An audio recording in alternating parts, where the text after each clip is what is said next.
Sejumlah kalangan memprotes pengesahan revisi Undang-Undang TNI, mulai dari koalisi masyarakat sipil, akademisi hingga mahasiswa. Usai disahkan, 7 mahasiswa UI mengajukan gugatan ke Mahkamah Konstitusi. Lantas apa yang menjadi dasar serta pokok perkara dari gugatan yang diajukan ke MK tersebut? Sudah hadir bersama kami di studio Abu Rizal Giladina, kuasa hukum dari para pemohon perkara uji material Undang-Undang Nomor 34 Tahun 2004 tentang TNI. Mas Rizal, selamat petang. Selamat petang. Mas Rizal, saya mau minta gambaran dulu. Ini kan undang-undangnya sebenarnya belum ditandatangan oleh Presiden, tapi langsung digugat. Apa yang teman-teman mahasiswa mau tunjukkan sebenarnya kepada pemerintah? Oke, baik. Di sini kami ingin menunjukkan bahwasanya pemerintah ini udah kelewat batas dalam mempermainkan rakyat, mulai dari aksi dan apapun itu yang telah kita perjuangkan sebagai rakyat Indonesia dan dari berbagai lapisan masyarakat sipil tidak didengar, sehingga hal tersebut membuat kami kesal. Dan kami akhirnya 7 mahasiswa UI, 9 mahasiswa UI sebenarnya, 2 diantara menjadi kuasa hukum, termasuk saya sebagai kuasa hukum dari para pemohon dan teman-teman saya. Akhirnya kita mendiskusikan untuk ini di bawah ke meja MK. Jadi kita akan menggugat uji formil tersebut di uji MK gitu. Artinya menegaskan kembali 9 mahasiswa, 2 diantaranya jadi kuasa hukum? Iya, 2 diantaranya jadi kuasa hukum. Dan termasuk Anda jadi kuasa hukumnya ya? Iya, benar. Oke, kenapa upaya yang diambil akhirnya adalah uji formil? Kenapa kita ambil dari uji formil, bahwasanya di sini kita fokus kepada fundamental pembentukan undang-undangnya. Di saat orang-orang material kita fokus kepada undang-undangnya karena sangat banyak yang janggal ketika pengesahan undang-undang DPR ini sendiri oleh DPR sendiri. Sebagai lembaga negara yang punya fungsi legislasi, DPR malah menyalahi fungsi legislasinya itu sendiri. Karena kita melihat bahwasanya undang-undang tersebut sangat banyak melanggar tentunya di Undang-Undang P3 tentang pembentukan peraturan perundang-undangan, sehingga menurut kami dari secara fundamental pembentukan undang-undang ini harus diuji juga. Jadi dalam artian kami fokus kepada fundamental, jadi kita menguji keseluruhan undang-undangnya gitu. Oke, di proses perancangan kemarin yang paling dikritisi sampai akhirnya menjadi dasar menggugat ke MK itu kan soal transparansi. Itu apa saja yang menjadi poin-poinnya? Oke, di sini kami ada beberapa poin penting di permohonan kami, bahwasanya yang poin pertama tuh keterbukaan dalam pembentukan Undang-Undang TNI ini sendiri, bahwasanya menyalahi ada asas keterbukaan di dalam pasal 5 dan pasal 96 gitu.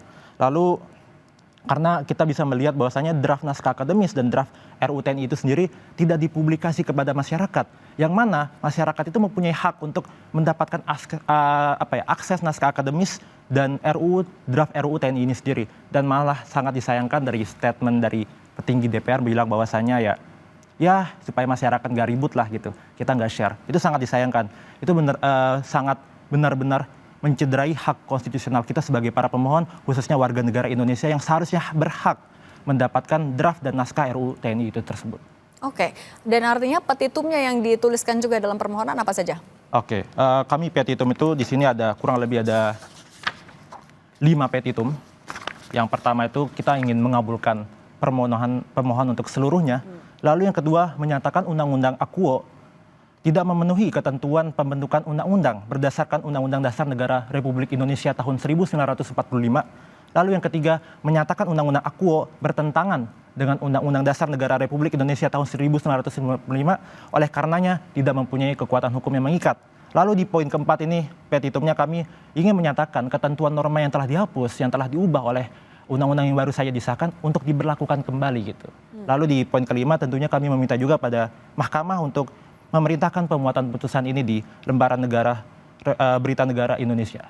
Oke, salah satu yang juga disoroti adalah pembahasannya yang saat itu dilakukan di hotel dan juga tertutup. Itu yang juga disoroti oleh teman-teman mahasiswa.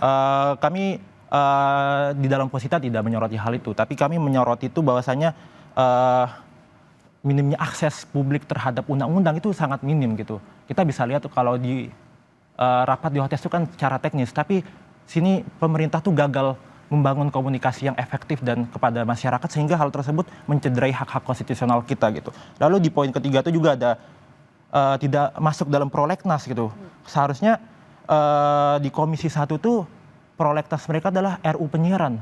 Namun tiba-tiba di saat bersamaan di waktu yang kemarin itu RUU TNI tiba-tiba nabrak masuk dan menyingkirkan RUU penyiaran, sehingga RUU TNI yang diutamakan. Itu sebenarnya sudah mencederai juga di Undang-Undang P3 gitu. Ini bisa dibilang sebagai upaya formal terakhir atau upaya hukum terakhir yang dilakukan oleh mahasiswa sebagai bentuk penolakan? Sebenarnya masih banyak cara juga, bahwasanya ingin saya tegaskan banyak yang beredar bahwasanya gerakan JR ini sebuah gerakan yang eksklusif dan tidak tidak inklusif. Kami tegaskan bahwasanya kami bersembilan ini gerakan inklusif atas nama masyarakat Indonesia, atas nama gerakan sipil untuk melawan pemerintahan gitu. Jadi kami di sini berjuang bersama-sama, kita menggunakan apa yang kami punya kemampuan, khususnya di 9 para pemohon ini, para penggugat, termasuk 2 kuasa hukum dan 7 para pemohon itu latar belakang fakultas hukum. Kami ingin menerapkan ilmu-ilmu yang kami telah pelajari di lingkungan kampus dan kita akan ujikan kepada MK bahwasanya ilmu-ilmu yang kami pelajari itu bermanfaat untuk bangsa dan negara gitu. Oke. Kalau alat bukti yang juga disiapkan untuk nantinya disidangkan juga sebenarnya objeknya ya lagi-lagi belum ditandatangani oleh Presiden. Nanti seiring berjalannya waktu akan seperti apa nanti? Oke, jadi di sini mungkin ada strategi yang unik kami pasangkan dan kita terapkan gitu dari 9. Kami bersepakat bahwasanya sehari setelah disahkan itu kita sepakat untuk dinaikkan. Kenapa? Karena supaya isu ini tidak turun dan tetap menjadi atensi masyarakat. Lalu di selanjutnya adalah ketika dimasukkan, bakal sini kita bikin pressure untuk pemerintah itu sendiri, Prabowo, untuk sisanya menandatangani. Ketika ditandatangani oleh Prabowo, maka undang-undang itu secara sah telah diundangkan. Ketika telah diundangkan, maka sudah keluar nomor undang-undangnya.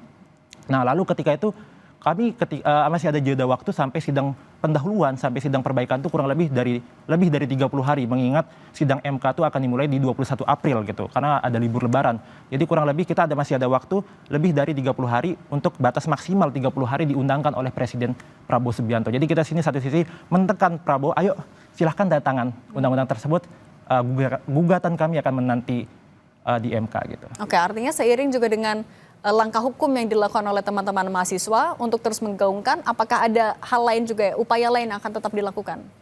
Upaya yang kami telah lakukan itu selain advokasi hukum, tetap kami untuk suarakan di sosial media dan mencerdaskan kepada masyarakat bahwasanya hal ini urgensi dan sangat mencederai lembaga negara DPR yang sebagaimana menjalani fungsi legislasi. Namun mereka sendiri sebagai lembaga negara tertinggi, sebagai lembaga negara tinggi yang mempunyai fungsi legislasi, tapi sangat disayangkan mereka menganggar ketentuan legislasi yang mereka sendiri buat gitu.